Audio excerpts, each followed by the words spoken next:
Now, moving on to forming our negative ions. Our negative ions also have an alternative name, and we refer to them as anions.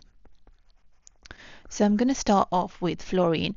Usually our negative ions are pretty much always non-metals when it comes to our elements in the periodic table, and whereas our positive ions are always formed through atoms. Okay, so really quickly, fluorine has 9 electrons. I'm going to go ahead and fill that into my fluorine atom. So 2 on the first shell, and then only 7 on the second shell, because I have now used up my 9 electrons. So I now have again an incomplete outer shell.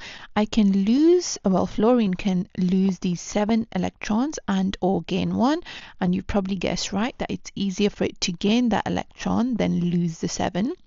So it's an incomplete outer shell, therefore it's very unstable. Therefore it's going to lose that, sorry, not lose, it's going to gain that extra electron. And you might say, where is that extra electron coming from?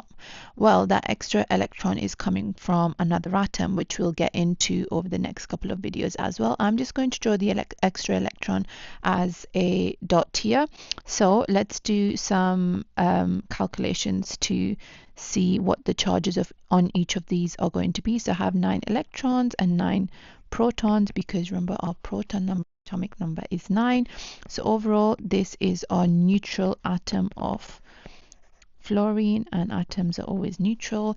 Here I now have 10 electrons, still 9 protons. So now I've gained an extra negative charge, so the overall charge here is going to be -1. So now I have fluorine -1. We don't need to show the 1 when it comes to just one positive or one negative charge. Again, don't forget your brackets, and don't forget to show the charge in the top corner.